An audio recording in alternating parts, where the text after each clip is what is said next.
Sir ഞാൻ അവരെ വിഷമിപ്പിക്കല്ലേ sir, അവരെ മനസ്സൊന്ന് പാകപ്പെടുത്തി അവരൊന്ന് ചിരിപ്പിക്കാണ്. ബഹുമാനപ്പെട്ട പൊതുമരാമത്ത് വകുപ്പ് മന്ത്രി അദ്ദേഹത്തിൻ്റെ മറുപടി പറയാം. സാർ നമുക്കതിന് മുമ്പ് ഞാനത് പറയാം. മൊത്തത്തിൽ നമുക്കൊരു ചെറിയ ഒരു സമയക്ലിപ്തതയുണ്ട്. കഴിയുന്നത്ര അതിനകത്ത് നിന്നിട്ട് മറുപടി പറയാം. സാർ ആദ്യമായിട്ടാണ് മന്ത്രിയായിട്ട് ഒരു മറുപടി പറയണത്. എനിക്കേറ്റ അധികമുള്ള തെരിസ്, കാരണം ഒക്കെ നമ്മളെ സുഹൃത്തുക്കളല്ലേ. സാർ പൊതുമരാമത്ത് വകുപ്പ് എല്ലാവർക്കും സാർ വികസനം വേണം, എല്ലാവർക്കും റോഡ് വേണം, എല്ലാവർക്കും പാലം വേണം, എല്ലാവർക്കും മേൽപ്പാലം വേണം, ജംഗ്ഷൻ ഇമ്പ്രൂവ്മെൻറ്റ് വേണം, ബൈപ്പാസ് വേണം. അതൊക്കെ നമുക്ക് നടത്താം. എനിക്ക് നിങ്ങളോട് പറയാനുള്ളത് എല്ലാ ജനപ്രതിനിധികളോട് പറയും. ഇപ്പോൾ എല്ലാവരും വന്ന് പുതിയ അംഗങ്ങളുണ്ട്, പഴയ അംഗങ്ങളുണ്ട്, എല്ലാവരും പറയുന്നു. ഇപ്പോൾ പാലം ഉദാഹരണത്തിന് ഒരു പാലം ഉണ്ടാക്കണമെങ്കിൽ നിങ്ങൾ ഈ അപ്രോച്ച് റോഡിനുള്ള സ്ഥലം ജനപ്രതിനിധികൾ അത് സൗജന്യമായി ആയി തന്നാൽ എല്ലായിടത്തും നമുക്ക് ആവശ്യത്തിന് പാലങ്ങളൊക്കെ നിർമ്മിച്ചു കൊടുക്കാം എന്നാണ് എനിക്ക് നിങ്ങളോട് പറയാനുള്ളത്. അല്ല അങ്ങനെ തന്നെ പറ്റുള്ളൂ. അക്വിസേഷന് പോയാൽ ഒരു പാലത്തിൻ്റെ ഒരു അക്വിസേഷന് പോയാൽ 2 കൊല്ലം 3 കൊല്ലം പിടിക്കും. എവിടെയാണ് ആ പാലം നടക്കുന്നത്? കഴിഞ്ഞ ഗവൺമെൻറ് കാലത്തും അതിന് മുമ്പുള്ള ഗവൺമെൻറ് കാലത്തും കുറേ പാലം ഉണ്ടാക്കിയിട്ടുണ്ട്. നിങ്ങൾക്കറിയാം 24 പാലം പണി കഴിഞ്ഞിട്ട് 8 കൊല്ലമായി അപ്രോച്ച് റോഡ് കിട്ടിയിട്ടില്ല. അപ്പോൾ അതിനൊരു മാറ്റം വരണ്ടേ? മാറ്റത്തിനാണല്ലോ ജനങ്ങൾ ഇരുത്തിയത്. പിന്നെ ജനപ്രതിനിധികൾ വിചാരിച്ചാൽ പഞ്ചായത്ത് മെമ്പർമാർ, ജില്ലാ പഞ്ചായത്ത് മെമ്പർമാർ നമ്മളൊക്കെ വിചാരിച്ചാൽ നാട്ടുകാർ സൗജന്യമായിട്ട് സ്ഥലം തരും. മെനക്കെട്ടാൽ കിട്ടും. ഞാൻ 15 കൊല്ലമായിട്ട് എൻ്റെ നിയോജക മണ്ഡലത്തിൽ എല്ലാവരും നാട്ടുകാർ സൗജന്യമായി സ്ഥലം റോഡ് വീതി കിട്ടിയത്, പാലത്തിന് അപ്രോച്ച് റോഡ് കിട്ടിയത്. അതുകൊണ്ടാണ് എനിക്ക് ഏറ്റവും വികസനം കിട്ടിയത്. ബഹുമാനെ സജി ഇങ്ങനെ പറയണ്ടല്ലോ, ബഷീർ കിട്ടിയത് അങ്ങനെയാണ്. അപ്പം നിങ്ങൾക്കൊരു പോസിറ്റീവ് അപ്രോച്ച് ഉണ്ടാണല്ലോ, അതുകൊണ്ടാണ് വന്നത്. ഞാൻ പറഞ്ഞത് എല്ലാവരും കക്ഷി രാഷ്ട്രീയത്തിന് അതീതമായി നാട്ടിൽ വികസനം വേണം. ഇനി കുറേ ആണ്ട് കൊടുത്തോണ്ട് നാട്ടുകാർ വോട്ട് ചെയ്യുന്ന വിചാരിച്ച് നിൽക്കണ്ട. അതുകൊണ്ട് ഞങ്ങൾ തോറ്റ് 102 ഞാൻ പറയട്ടെ, ഞങ്ങൾക്കൊക്കെ 5 കോടി, ഇങ്ങൾക്കൊക്കെ 20-25 കോടി. ബഹുമാനോടെ ധനകാര്യമന്ത്രി ഉണ്ടായിരുന്നല്ലോ. അതൊക്കെ ആ 20% നിങ്ങൾ കൊണ്ടുവന്ന് തന്നെ നിങ്ങളെ നന്നാക്കാനാ, ഞങ്ങളെ ഇരുത്താനോ അതാ ഉണ്ടായത്. അത് കഴിഞ്ഞ പ്രാവശ്യം ഞങ്ങൾക്ക് കിട്ടിയില്ലല്ലോ. നിങ്ങളൊക്കെ ഇപ്പോൾ 62 മണ്ഡലങ്ങൾ ഇപ്പം ഞങ്ങൾ ജയിച്ചു വന്നു. അത് ഞാൻ കണക്ക് നോക്കുമ്പോൾ തന്നെ ഞങ്ങൾക്ക് അറിയാലോ. ഇപ്പോൾ എനിക്കൊക്കെ കഴിഞ്ഞ പ്രാവശ്യം എത്ര കിട്ടിയേ? 6 കോടി. അപ്പോൾ ആ ഒരു വിവേചനം ഒന്നും നമ്മളിൽ ഉണ്ടാവില്ല, എല്ലാവരും പരിഗണിക്കും. നിങ്ങൾ പറയും പ്രൊപ്പോസ് ചെയ്തേര്. പിന്നെ ഫ്ലൈ ഓവർ, അതുപോലെ തന്നെ ജംഗ്ഷൻ ഇമ്പ്രൂവ്മെൻറ്റ്, ബൈപ്പാസ്, ഇതൊക്കെ നടത്തുന്നതിന് വേണ്ടി സ്റ്റഡി നടത്തും. MLA നിർദ്ദേശം തരും. ഒരു വിദഗ്ധ സമിതിയെ നിയോഗിച്ച് 3 മാസം കൊണ്ട് അതിനൊരു പരിഹാരം ഉണ്ടാക്കി എവിടെയൊക്കെ വേണമെന്നൊരു തീരുമാനം ഉണ്ടാവും. യാതൊരു സംശയം വേണ്ട. ഇത്ര പാലൊന്നും ഞാൻ പറയണ്ട. അക്കബർ അവിടെ ഇരിക്കും, ഇപ്പം തന്നെ അങ്ങനെ ആക്കല്ലേ, ഞാൻ ഒന്ന് പറയട്ടെ കേട്ടോ. പിന്നെ സാർ നമ്മുടെ PWD മാനുവൽ 974 ഉണ്ടാക്കിയ മാനുവലാണ്. 2012 ഉമ്മൻചാണ്ടി സാറിൻ്റെ കാലത്താണ് ഇബ്രാഹിം സാഹിബ് അപ്പം ചെറിയൊരു പരിഷ്കാരത്തിൽ. സാർ അത് PWD മാനുവൽ ഫുള്ളായിട്ടൊന്ന് പൊളിച്ചെഴുതി പുതിയൊരു PWD മാനുവൽ ഉണ്ടാവും.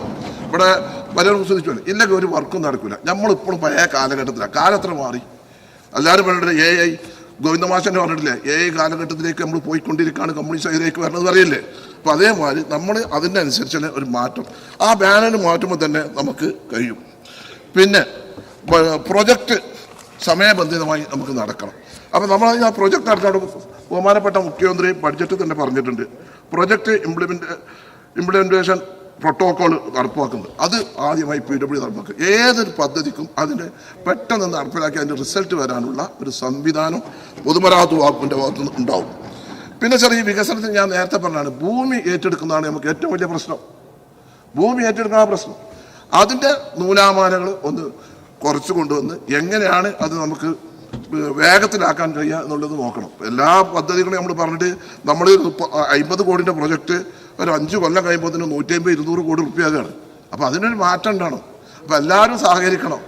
ഞാൻ പറഞ്ഞല്ലോ. പിന്നെ അക്വിസേഷന് ചില സാഹചര്യത്തിലൊക്കെ വേണ്ടി വരും. കുറച്ചൊക്കെ ഇപ്പോൾ കാലം മാറി. അപ്പുറത്തുള്ള സ്ഥലം ഉണ്ടെങ്കിൽ നല്ല റോഡ് വരുമ്പം അവർക്ക് സ്ഥലത്തിന് വില കൂടും, അവർക്ക് അതിന് ബെനിഫിറ്റ് കിട്ടും. അതൊക്കെ നമ്മൾ കാണണം. നമ്മൾ കുറച്ചൊക്കെ നമുക്കൊരു ഇച്ഛാശക്തി ജനപ്രതിനിധികൾക്കുണ്ടാകണം, MLA-മാർക്കുണ്ടാകണം, മന്ത്രിമാർക്കുണ്ടാകണം, എനിക്കുണ്ടാകണം. അതിനെ നടക്കുള്ളൂ. അപ്പോൾ ആ കാര്യങ്ങൾ അതേ പറയാനുള്ളൂ. പിന്നെ ഇവിടെ ബഹുമാനപ്പെട്ട നാട്ടുകമ്പനി ഗീതാഗോപി പറഞ്ഞു, പിന്നെ അവരെ വർക്ക് നമ്മളൊന്നും ചെയ്തിട്ടില്ല. നമ്മളത് ക്യാൻസൽ ചെയ്യാനും പോയിട്ടില്ല, ആരും നിർത്തിവെക്കാനും പറഞ്ഞിട്ടില്ല. അത് എങ്ങനെ ഒരു ടെൻഡർ കഴിഞ്ഞാൽ അത് ആ ടെൻഡർ ഓപ്പൺ ചെയ്യാനൊരു സമയമുണ്ട്. അത് ഓപ്പൺ ചെയ്തിട്ട് ഇത് ആരാണ് ലാസ്റ്റ് വിട്ട് നോക്കിയിട്ട് പിന്നെ എഗ്രിമെൻ്റ് സെലക്ഷൻ നോട്ടീസ് കൊടുത്തിട്ട് എഗ്രിമെൻ്റ് ഒക്കെ ആ സമയമുണ്ട്. ഇവിടെ ഒന്നും ചെയ്തിട്ടില്ലല്ലോ. പിന്നെ നിങ്ങൾ അങ്ങനെ കാർഡടിച്ചാണ്ട് വെടിവെക്കരുത്. ഇതിൻ്റെ പാട്ട് നിങ്ങളിപ്പം ഞങ്ങളവിടെയാണ്, നിങ്ങളിവിടെയാണ്. ഇപ്പം നിങ്ങളെ മാതിരിയല്ല, ഞങ്ങൾ കുറച്ചും കൂടിയൊക്കെ ഒന്ന് നിങ്ങളോട് വളരെ ഞാനൊക്കെ തന്നെ മാറി ഞങ്ങൾ കണ്ടില്ലേ. അപ്പോൾ അതിനനുസരിച്ചൊക്കെ നമുക്ക് കാര്യങ്ങൾ പറയാം. പിന്നെ സർ ഇവിടെ പറഞ്ഞു ഉല്ലാസ് ബഹുമാനപ്പെട്ട കുന്നത്തിന് മുമ്പ് സൂചിപ്പിച്ചു കുഴി, അത് നിങ്ങളെ പറയണ്ട, മഴക്കാലമായ കുഴി റോട്ടിലുണ്ടാവും. കേരള അത് ഇപ്പോൾ നമുക്കതൊക്കെ റണ്ണിങ് കോൺട്രാക്ടറും മറ്റും കൊടുത്തിട്ട് പാച്ച് വർക്കും കാര്യങ്ങളൊക്കെ ചെയ്ത് അതൊക്കെ നന്നാക്കാം. പിന്നെ എല്ലാ നിർമ്മാണ പ്രവർത്തനങ്ങൾ ഇറാൻ അമേരിക്ക പ്രശ്നങ്ങളുണ്ടായപ്പോൾ ടാറിനൊക്കെ മെറ്റീരിയൽസിനൊക്കെ വില കൂടിയിട്ടുണ്ട്. അത് ഒരു സത്യമാണ്. നമ്മൾ വന്നിട്ട് ഒരു മാസം 5-6 ദിവസമായിട്ടുള്ളൂ.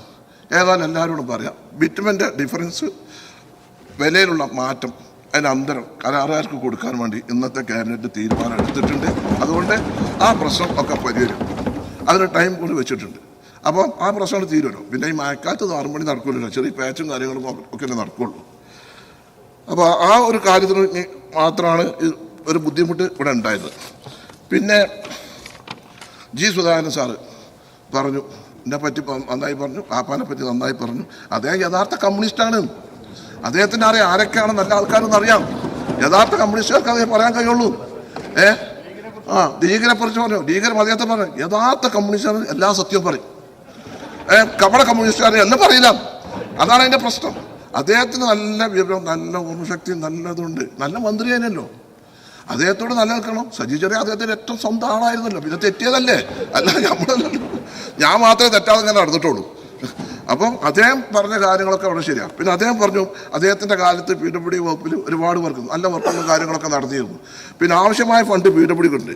ഇപ്പോൾ നമ്മുടെ ഈ ബഡ്ജറ്റിൻ്റെ 2ാമത്തെ ആൾട്രേഷൻ മെമ്മോറിൽ തന്നെ PWDക്ക് കഴിഞ്ഞ പ്രാവശ്യം അന്നത്തെ ധനകാര്യമന്ത്രി ശ്രീ ബാലഗോപാൽ വെച്ചതിനേക്കാളും 278 കോടി രൂപ ഇപ്രാവശ്യം അധികം തന്നിട്ടുണ്ട്.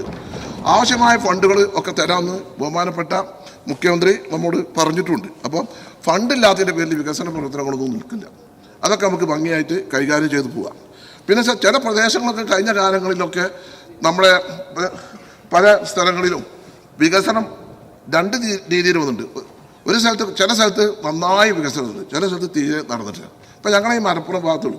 അതുകൊണ്ട് ഈ മലപ്പുറത്ത് എല്ലായിടത്തും സിറ്റി റോഡ് ഇമ്പ്രൂവ്മെൻ്റ് വന്നു. മലപ്പുറത്ത് ഒരു സിറ്റി റോഡ് ഇമ്പ്രൂവ്മെൻറ്റിന് ഉള്ള ഒരു നടപടി ഉണ്ടാകും. മലപ്പുറം ടൗണിൽ മഹാനഗരമാക്കാനുള്ള നടപടികൾ ഉണ്ടാകും.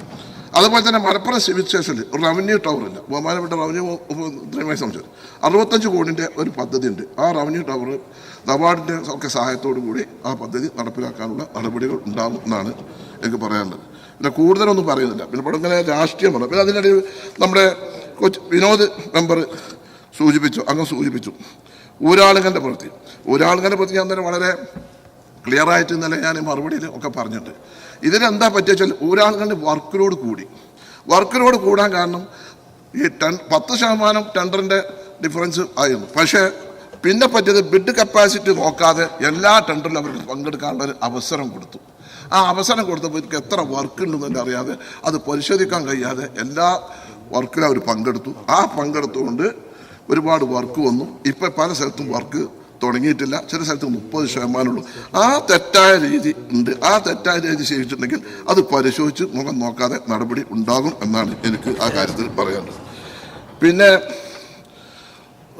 ബഹുമാനപ്പെട്ട ജി സുധാകരൻ 500 കിലോമീറ്റർ റോഡ് പിന്നെ കോൺക്രീറ്റ് ചെയ്യണമെന്നാണ്. നമ്മൾ ഘട്ടമായിട്ട് നോക്കാം, പദ്ധതി നോക്കാം. അദ്ദേഹത്തിൻ്റെ നിർദ്ദേശങ്ങൾ നമുക്ക് സ്വീകരിക്കാം എന്നാണ് എനിക്ക് പറയാനുള്ളത്. കൂടുതലൊന്നും പറയാം. പിന്നെ ഇപ്പം ഇലക്ഷൻ കഴിഞ്ഞു 1-2 രാഷ്ട്രീയ കാര്യങ്ങൾ പറഞ്ഞു.